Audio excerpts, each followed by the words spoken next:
got a wonderful event to celebrate. We'll start the day off with a prayer for one of our veteran residents.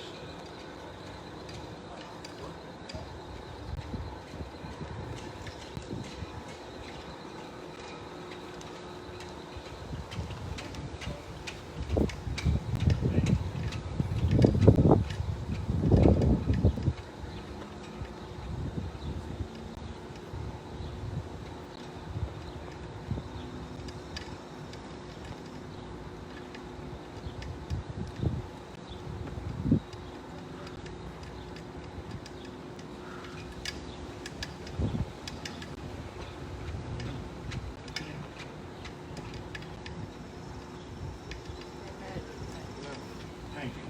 Would everybody please stand?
One thing that we want to point out to be sure that everybody understands is that we continually raise money for our veterans, for extras that they have within the home.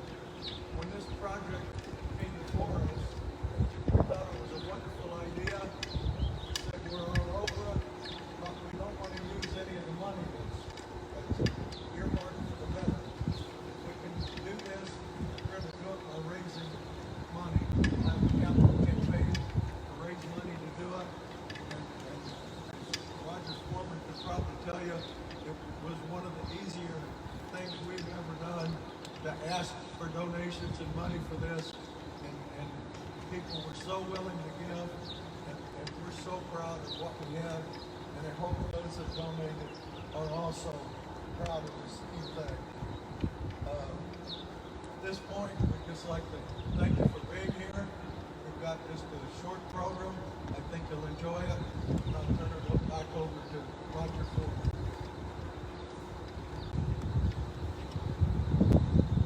I'm going to introduce, do a short introduction of some of our veterans we have sitting up front today. We have others outside, and I hope at the conclusion of today's session, you'll have an opportunity to maybe meet all of our, some of our residents. But we do want to have, I'm going to do a short introduction, and we'll hold our appreciation or applause for them when I conclude. The first person I'm going to introduce is gentleman that actually did our prayer today. Yost is from Pattonsburg. He is actually a pretty popular guy today. He just took the honor flight last week. I don't know if you saw that on the television.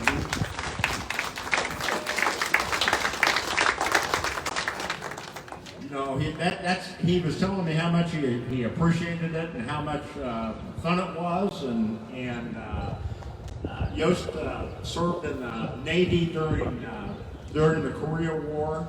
He came home and became a farmer in Pattonsburg area, and that's where his family is today. I did a little fishing expedition with him last summer. We went to a pond, and a few of the guys got out and fished, so I got to know him then. Fine gentleman. You bet. You bet. This gentleman is known as Doc. Doc is from St. Joe. Doc went into the service and also served during the Korea War. He came back and joined the Air National Guard for 29 years. And when he retired, he was a full colonel. So that must have been a lot of fun.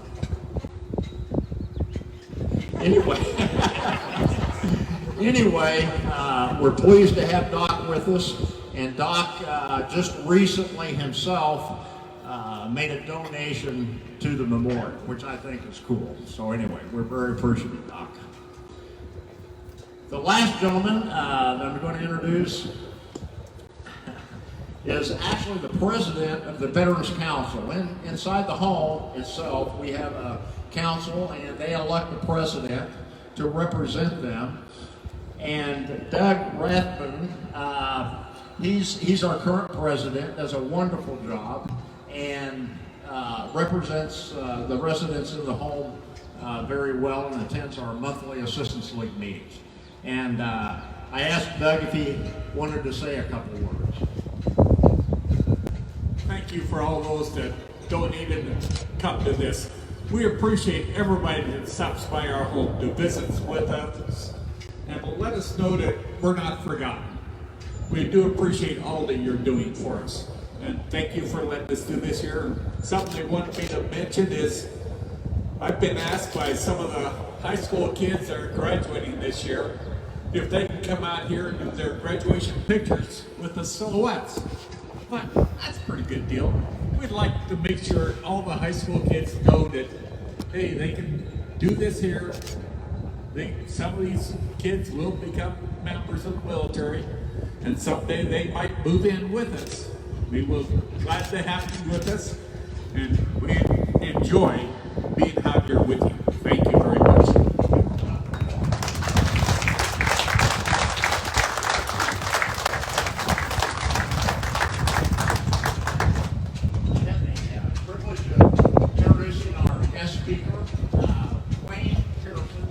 Is in fact a member of our Assistance League.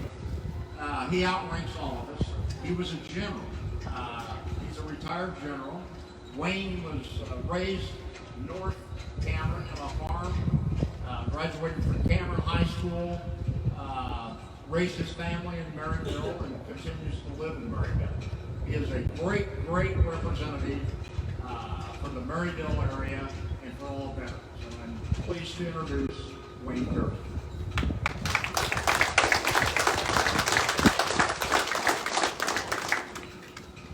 Well, good afternoon. Can you all hear me? What about back here in the back? Hear me? All right, great.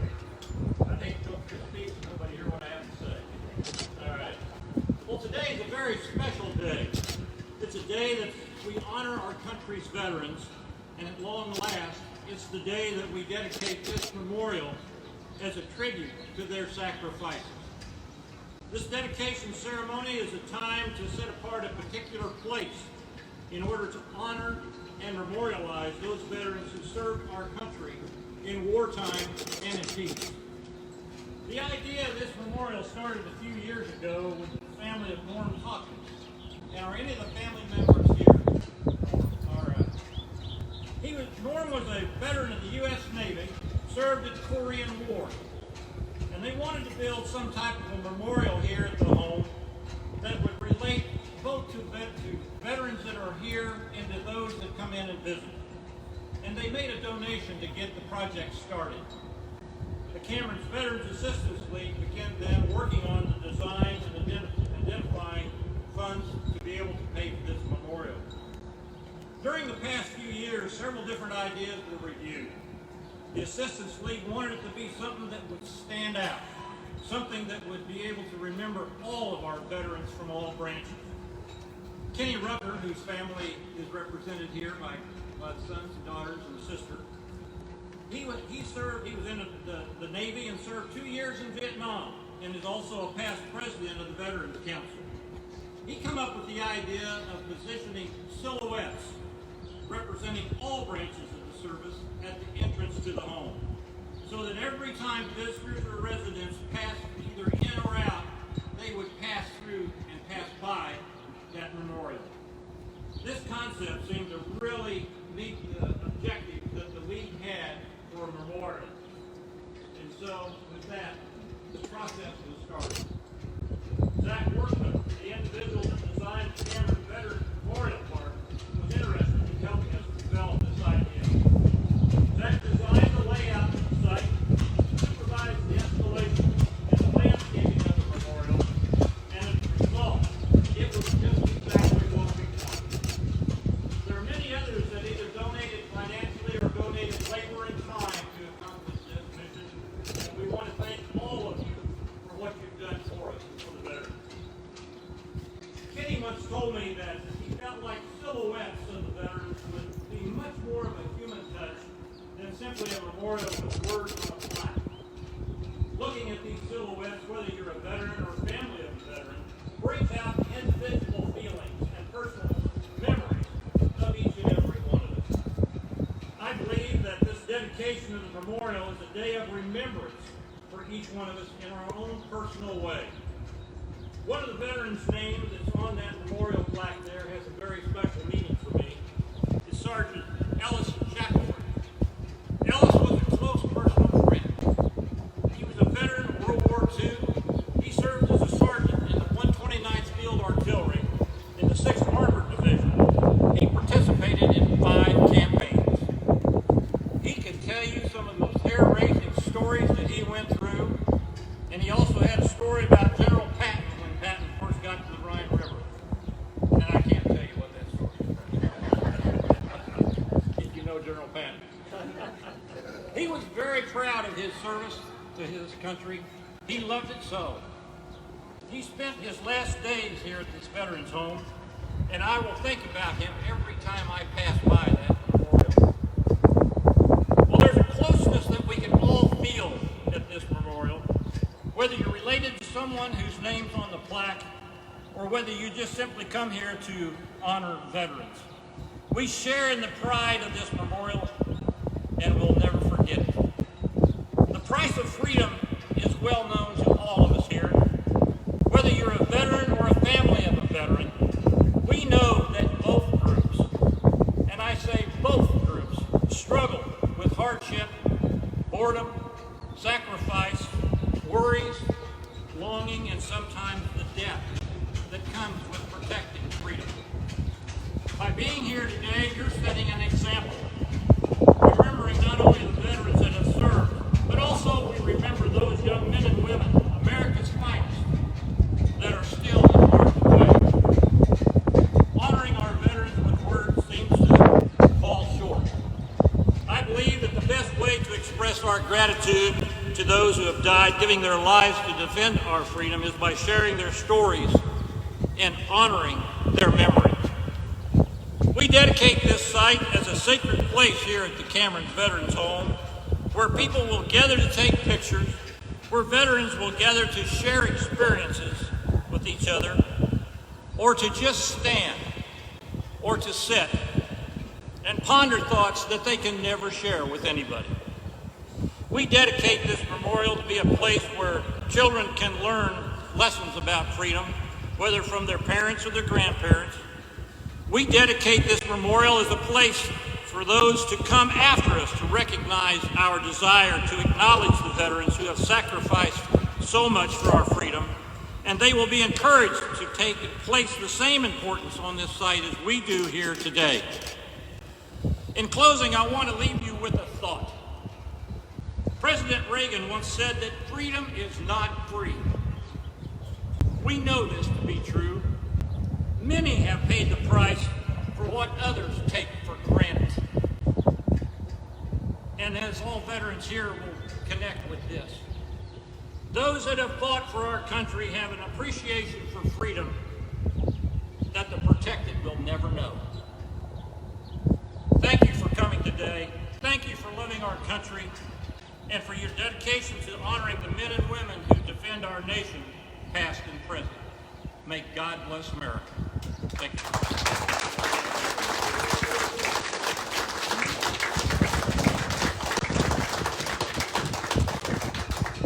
Just real briefly, introduce the members of the Assistance League. We had one member that took the ball and ran with it when this project came up. He spearheaded collecting money and getting donations. He contacted Zach Workman. He did a lot of the labor himself. He was instrumental in making this thing happen and getting it to this point. Roger Gorman needs to be thanked with a round of applause.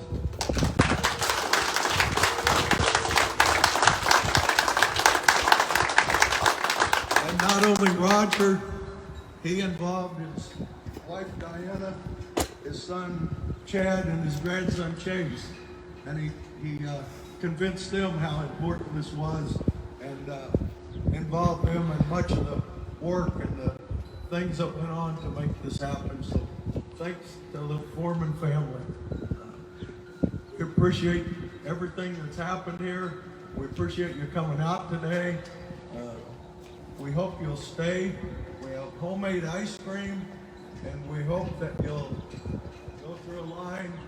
And members of the Assistance League, if you don't mind coming up right away, we're going to probably involve you in serving some ice cream. So thanks again for coming. Stay for some ice cream and enjoy the day.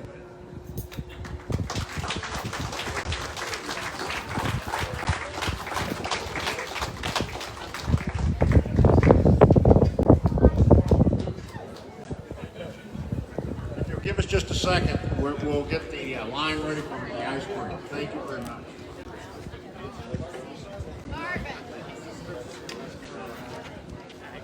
Oh my God. I think the last time Maybe 35 years.